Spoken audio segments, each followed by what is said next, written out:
Welcome to the Sanity Project podcast, where you can awaken your mind to clarity and success even in today's life challenges. We're here to provide insights and solutions that will help you live a sane, healthy, and prosperous life. Here's your host, Joanne Victoria. Hi, everybody. This is Joanne Victoria with another amazing episode of the Sanity Project podcast. You are here to discover a life of clarity, confidence, sanity, and entrepreneurial success. Our guest today is Katherine McCord. Katherine McCord, who has a show called Career Launch Live, has been fascinated with recruiting and human resources since childhood.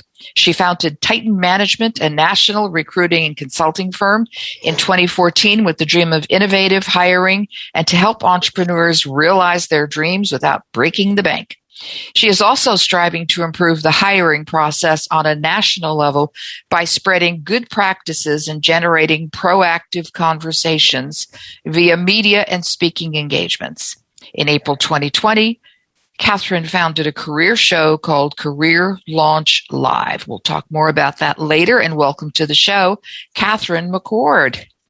I am so very glad to be here. Thank you for having me. Well, I'm grateful that you are here, and I'm sure entrepreneurs who need to hire for their businesses will be grateful as well, as the possibility that you might have some employees listening. You never know. You never know. So first, I'm fascinated with your fascination that you had been fascinated. I'm going, how could a little girl be fascinated with recruiting and human resources? Like, who cares, really? I know nobody would think a little child would be, but I was. My mother was in recruiting. I see.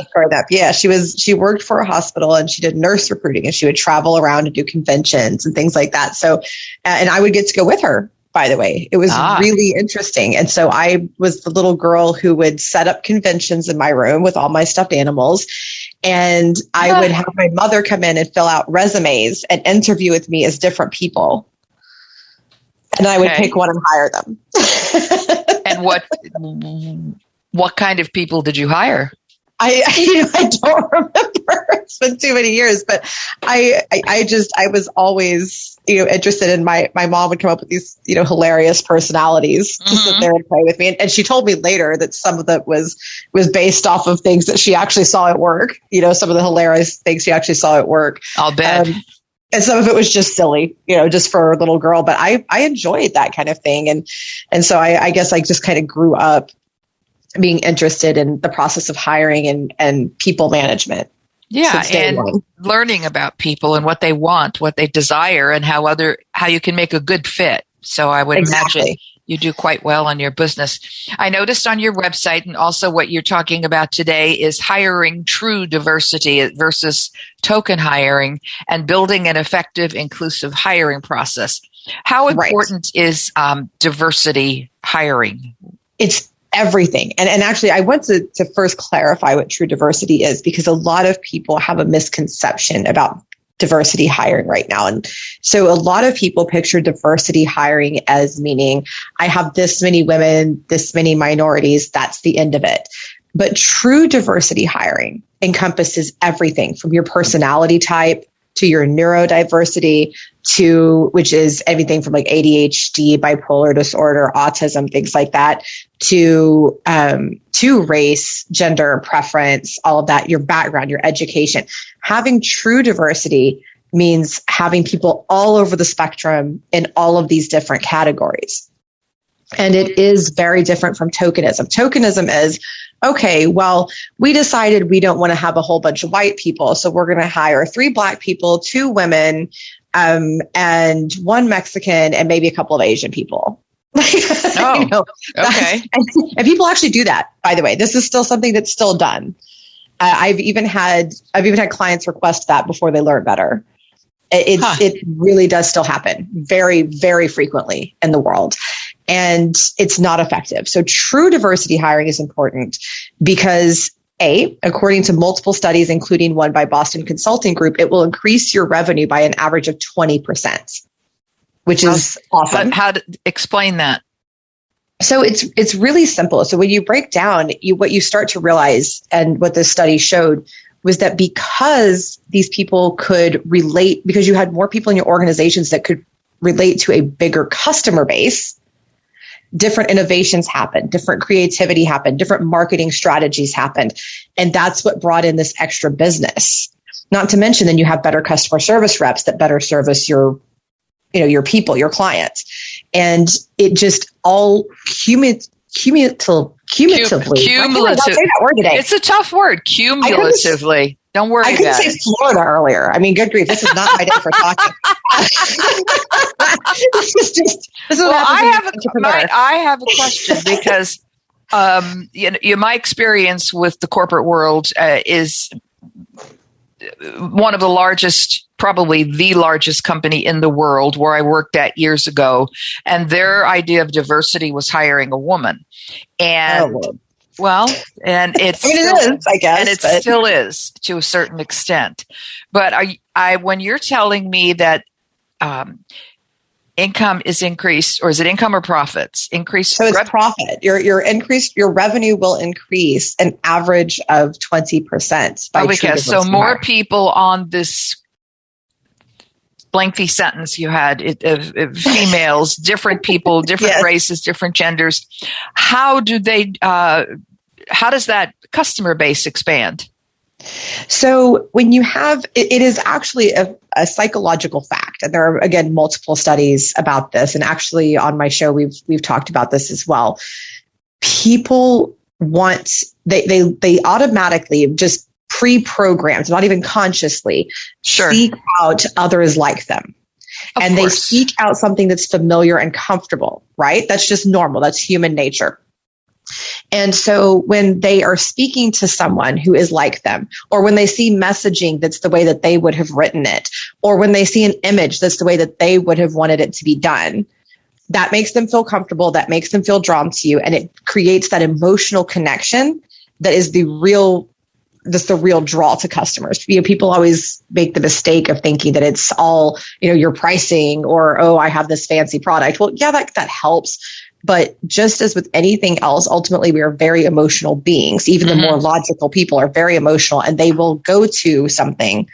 They will be drawn to a product. They'll be drawn to a service because of that emotional tie. Yes. And so you have to have some sort of a connection. Yes, absolutely. So that it's that relation, it's that ability to relate more, is why the true diversity translates into higher revenue. So I would imagine that some portion of your employers who contact you in order to, get with it, as we say here in 2020, get with the program. Get with it. You have to train them first before you can help them hire new people. Oh, yeah. Yeah. And it's really, it's education, but honestly, a lot of it is you have to learn to have a global mindset. That's what I tell everybody. You're trying to picture what you need. Stop doing that. Oh. Think of it as, this is the need that I have in my company, just in general. This is the problem that needs to be solved. This is the hole that must be filled. I'm going to go find somebody that can do it. And that's the end of your thought process. Mm-hmm. Just because you never know who might be able to fill that. I would imagine that their own biases come forward if they think they can do that as well. Yes. If they go, okay, I need to have somebody who cleans barrels. I don't know what comes out of my mouth half the time. That was super specific. Well, I know. So you want somebody who cleans barrels. So you decide that you're going to get somebody who is, 5'7" or taller, and with long arms. It's their biases that come through. It is. And I will give a prime example of why these are dangerous and why they're just outright ludicrous. So I had a while back, I was working with a security company, and they had a very dangerous, one of their clients had a very dangerous setup. And they told me, we need a man. I said, why? And they said, well, because this is super dangerous. Like, how is a woman going to be able to take down these criminals?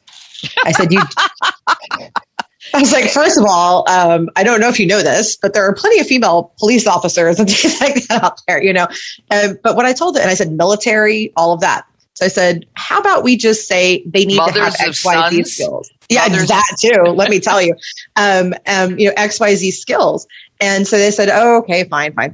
So the woman that we ended up hiring was 5'4", skinny as a rail, former military. And the first month, I want to say it's even the first week, but I might be wrong on that. So we'll say first month of her job, she ended up tackling and cuffing a 6'3" perp. There you go. So see, I mean, even when you think that what you're asking for is completely reasonable or completely required, you can be wrong. You can just, and I can see why they thought a man would be more appropriate. I get it. 100%. I understand why they thought that, but they were wrong. Yeah. That's another thing you have to deal with. You are not only seeing how their thinking is incorrect, you're having to tell them their thinking is incorrect. And when you tell a man that he's wrong, that's kind of hard for the man to hear.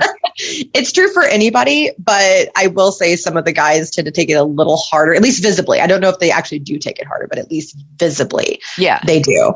Yeah. In my experience, but it's so funny. The things that I've seen over the years, and believe it or not, I have seen requests from executives at companies saying, I don't want a Black person for this job, or I don't want someone over the age of 50, or I don't want, whatever else. I've seen these things still being said actively, and every recruiter and HR person that I know has said the same without fail. Well, that's part of that is cultural, being the way they're brought up, race and age. Why? What are the others if not the sum? Oh, no, I just mean some of it is that. And some of it, some people have the perception that, I have too much of this, so I have to get something different. Or some people, and they don't necessarily take into consideration their geography. And that there's just going to be more of this particular race or this particular gender or this particular age group or what have you. There is a lot of that too, and people forget those things. So there is that, but there's also just this perception of I have to have everybody look different, 100% all the time. And I'm like, no, not necessarily, because if you are hiring in San Antonio, you're going to get a whole heck of a lot more Hispanic people than you will in Waco, Texas.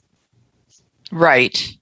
I mean, it's just sometimes you also have to work with your geography. So your diversity can't be entirely racially based. That makes zero sense. Right. Well, I remember years ago living in Brooklyn when I did as a child, and I don't remember much, but I do remember people pointing out that Italians lived over there before it was just nationality, not race. Right. And it then expanded. But here, over there, the Italians live and they don't talk to the Irish who live over there. Mm-hmm. And so on and so forth. And that's still to this day in large cities like Manhattan, Long Island, Boston. And I'm sure many others, it's Boston is Irish, period, end of sentence. So, that's the way people still are. So it's true. Yeah, it's I know. True. Yeah, it's everywhere, and people don't realize. And one of the most interesting things I found working in this line of work, sure. And I want to be very clear, I'm not a DEI, I'm not a diversity, equity, inclusion specialist. That is not my specialty, but I am a specialist in terms of DEI hiring. Right. That's my specialty. So I always like to clarify that. But one of the things that I've really noticed is that there's this huge perception that racism and sexism are no longer harmful. In the United States? Yeah. And or not. Yeah. I'm sorry. That's my response, but people really don't know. And so I'll share a couple of stories real quick for the audience that are very recent and accurate. So I recently spoke to a very talented young sales professional in the Alabama area. I won't give the specific city or anything or his name, but he was telling me, he had all these great accomplishments, very, very talented young African-American man. And he said, I need to get out of here. And I said, okay, what's going on? And I was thinking it was like, oh, I'm young. I want to go stretch my legs, or I need to travel, or my girlfriend's over here, or, what our boyfriend or whatever is over here. And, and instead he said, I can't handle driving down my street and seeing nooses anymore. Huh. I mean, this just happened. This did not happen like decades ago. This literally just happened. I've talked to another former recruiter of mine, great young lady. She was from Mississippi, talking about the KKK meetings that happen in her neighborhood, her old neighborhood. Right. And she said, oh yeah, my family still can't drive down the street on a Friday night because of the KKK rallies. What? And this is not just in the South. I mean, I hear these, I just used 2 southern states as an example, but I've heard of this other places as well, Montana and a couple of other places. This stuff is still real.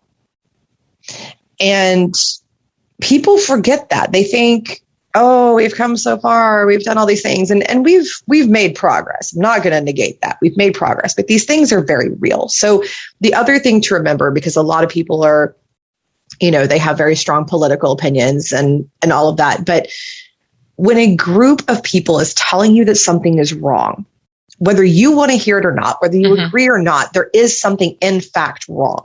When a whole group is coming to you saying there is a problem, now it may not be 100% the problem that they're seeing it is, or you may need to come to a compromise, but a group, there is factually a problem.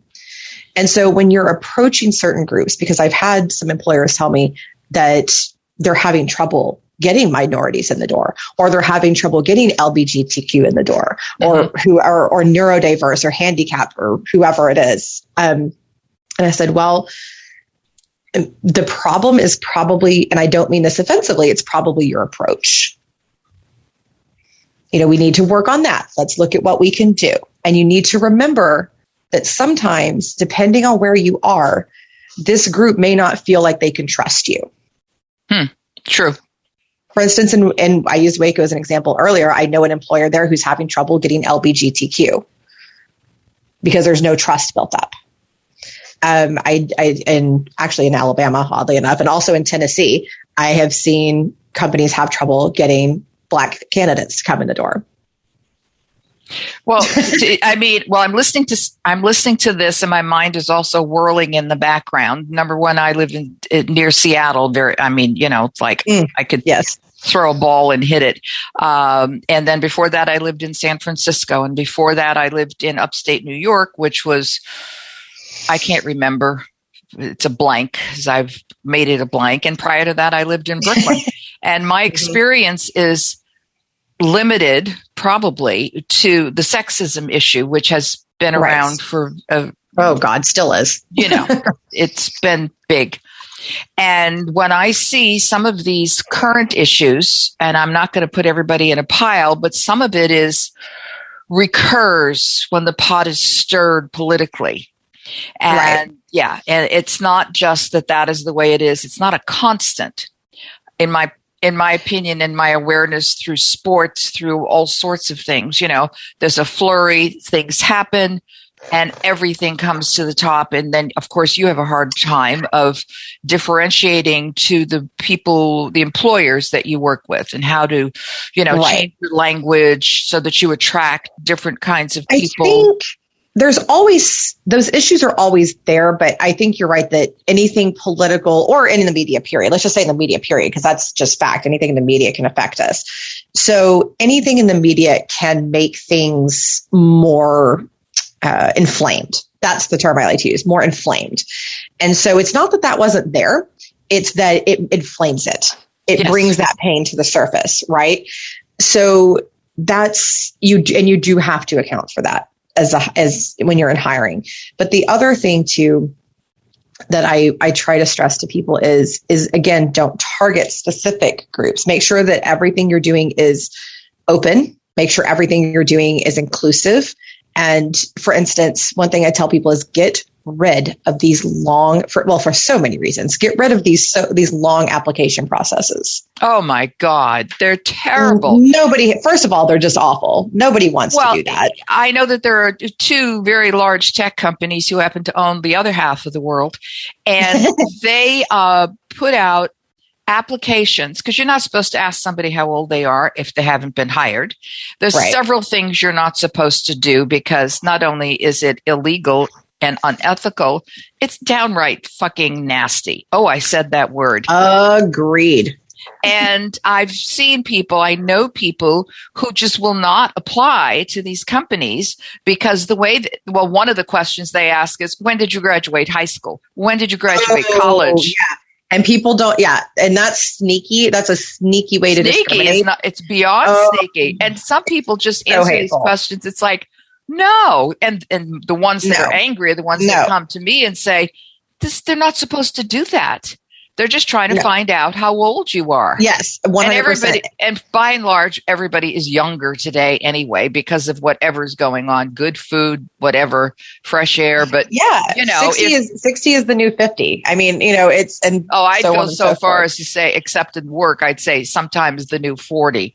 Agreed. Agreed. If you look around, it's just, I mean, it's amazing how much longer. So first of all, I'm going to finish what I'm saying about the application process. So first of all, get rid of them because nobody wants to fill them out. B, they are discriminatory and for more reasons than you just said. So for instance, I just pointed this out in a speech that I gave. It completely X's out neurodiverse candidates. And people go, well, why do I care about neurodiverse candidates? Like, first of all, so many people fit into neurodiversity that you are Xing out, 15, 20% of candidates right there, just depending on where you are and all of that. That's a lot of people. And these are really good qualified candidates. Somebody who's on the autism spectrum, and I mean, even minorly, so where you would never know it if you just met them, will struggle to finish those long application processes. An ADHD person can't do it. And you talk about, people that, have wonderful, wonderful things to offer and a whole lot going on for them. These are not people that you want to get rid of. These are people that are, on the autism spectrum. A lot of times you have attention to detail. They have a very creative and interesting way to think. ADHD, they can bring all kinds of energy. They can bring different thought processes and creativity. And talk about great salespeople. Woo. So you're Xing out some great. And the thing of it is, what you're saying and what the employers should be doing was automatically done decades ago. People did not distinguish, that's good, that's bad to that extent. He's hyper. That would be it. That's as far as they would go. Hyper. Stop making it a big deal. Yeah. Stop it. Put them in sales if they're hyper. I mean, or whatever else, wherever it is that they need good leaders, they make great recruiters, by the way. I mean, I've had several ADHD people that were phenomenal recruiters. A buddy of mine, Dan Roth, ADHD, severely ADHD. Man, so I think the problem comes down to all these labels. I hate labels. I have a problem with labels of any nature. I don't like them. I don't like the new labels. I don't like the old labels. Right. Right. There's too much of that labeling. Right. Agreed. And I will say, if it's medical, you want to have a diagnosis so you know how to treat it, but stop making it a societal label. It doesn't matter. Who cares? And it's no different having, a neurodiversity is no different than having a different physical, makeup for whatever reason, not necessarily even a negative health condition, but just a different physical makeup. And I'm actually about to launch a second show that's about that very issue. And that it's, for me, for instance, and I hit a manic phase, that's my superpower. You've never seen anything like me on a manic phase. I mean, it's just unbelievable. I understand that. I mean, I'm with you on that. Yeah, it's and that people would look, and that I recently had somebody say to me, I would never hire someone with bipolar disorder. And I just started laughing. I said, "You've tried to hire me, you goofball." I am remarkably openly bipolar. Like, what are you even talking about right now?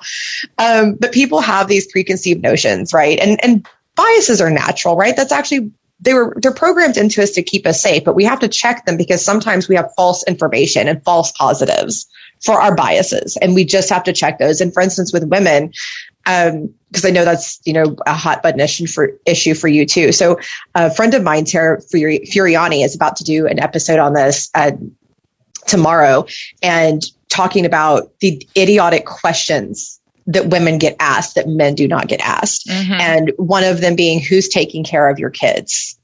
They still do that? Oh my God. Yeah. In fact, one of my favorites that I get asked because I do not have children is there something wrong with you physically? What? I'm sorry. I'm stunned. All of the things are wrong with that question. All of the things. First of all, just don't ever ask someone that. And then second of all, think outside of the norm. Maybe I just don't want kids. Maybe it's but it's maybe just none of your business. It's that part of the problem is exacerbated by social media and the internet, that everybody talks about everything. They have no, I was going to say they have no shame. Yeah. And it's just like everybody talks about whatever. And it makes it worse, but I think it was always there, right? Like my mom talks about some of the stuff that she was asked to when she was younger and I was little.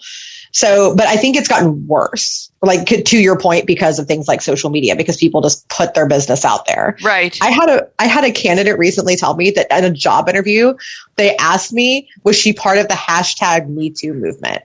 Oh my God. I'm like, oh my God, so many things are wrong with I was like, please let me email them and go, please stop asking this for all of the reasons, because you're about to get sued, first of all. There is that, but there is also this rudeness. Thank you. We said it at the same time. There is this rudeness that seems to be perpetuating the entire world right now, certainly the world of work, certainly the world of entrepreneurial businesses, and people just don't understand. Don't be rude. Would you say that to your mother? Yeah. Oh, that's actually, that's one of the number one things I use for anybody, guys or girls or whoever. Right. I use, would you say this to your mother? Or would you say this to your grandmother? I was going to say grandmother. Yeah. That's even worse. Would you say this to your grandmother? Oh, wow. Geez. So the other one that's been really interesting to me with women. So this one I'm also going to play a little bit of devil's advocate on, is that, so you have the whole, a woman tells you that she's pregnant at the place of work. And then people always go, are you planning to come back from maternity leave? Now, I'm going to devil's advocate this real quick, because I will say that in my professional career, and I know of a couple of other recruiters, and I have talked about this as well, on average, and this is only my personal experience, approximately 30% of the women that have gone out on maternity leave do not come back as scheduled. Now, so to be fair, just to play devil's advocate, there is a reason that they're asking. Okay. It's not just to be nosy. There really is a reason. Well, I was just going to say, but I don't think that's a rude question. I mean, if you are already employed and you're pregnant and you want to leave and you have an important job to the company, or any job. I mean, every job's important. I mean, but whatever. Still, I don't see that's bad. Now, if you are okay, tell me why it's bad. But hold on. But here's the other side of that. So here's what I tell employers to do instead. So first of all, we both just devil's advocated this. Like, we get this. Like, we understand why this is important, because you have to consider the company. You have, so get that. Here's the other side. Number one of the primary things that I realized looking at my own personal data was that often these women were not given any kind of remote options. So that's number one.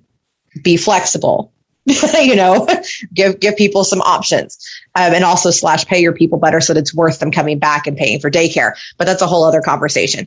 But the other side is that's not the right way to word it. And I think that's the biggest problem. I know where employers are trying to go, and they're accidentally asking it in kind of a rude way. Right. It's just assuming that either you can't handle working and being a mom, or that you just don't want to come back and you're irresponsible. Because that is kind of how that question comes across. So I tell people, just word it better. When your employee comes to you and says, hey, I'm pregnant, first of all, say congratulations. Don't be a jerk. Be polite about it. And then say, okay, how can we help you plan? Because A, you're going to learn about their plan right then and there anyway. B, it's proactive. And C, it helps them to be engaged in the process. And that will get you better, more accurate communication. They're not going to shut off to you. If you ask a question like, are you planning to come back? And and people always do kind of say it with that tone to it. Right, you know? right. They're going to shut off to you. Yes. And they're not going to accurately communicate with you. They're not going to tell you what's going on. And so you want to ask that question better. It's not that the question is inherently wrong in terms of the general direction that you're trying to go with it.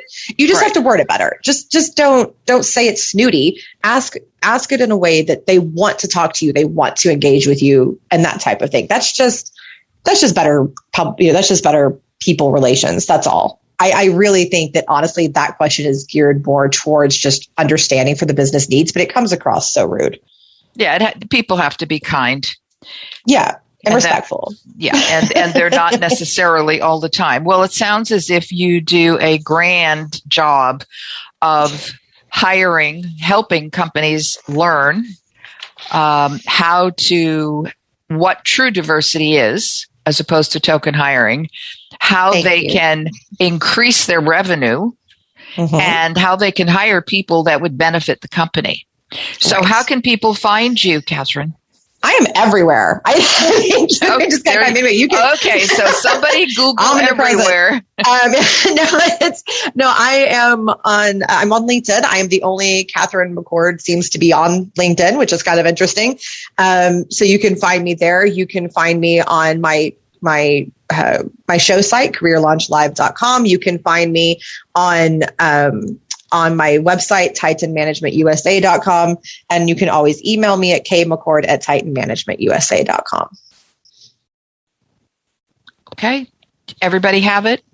I know it's kind of a big rundown. I know. I know. They'll listen and they'll decide what they're going to do. But I would say first go to titanmanagementusa.com. And that has all the other things that Katherine McCord just mentioned. And don't hesitate. Don't just reach out to me if you want to be a client. Reach out to me if you just want to have a conversation, if you just want to talk, if you want to learn, if you're a candidate, whatever, reach out. Katherine knows what she's talking about, and she would be a great mentor to someone who needs to understand more, even especially if you're an employee and want to learn how to get the job that you want to get. Okay, everybody, I want to thank you. And I want to thank everybody for listening. And if you want to go to my website at askjoannevictoria.com/podcast, you can get a copy of a free book called The True Self Handbook, A Guide to Transform Your Life. Okay, everybody. And when in doubt, re-listen to the podcast. Take care. Bye-bye. I hope you enjoyed this episode of the Sanity Project podcast.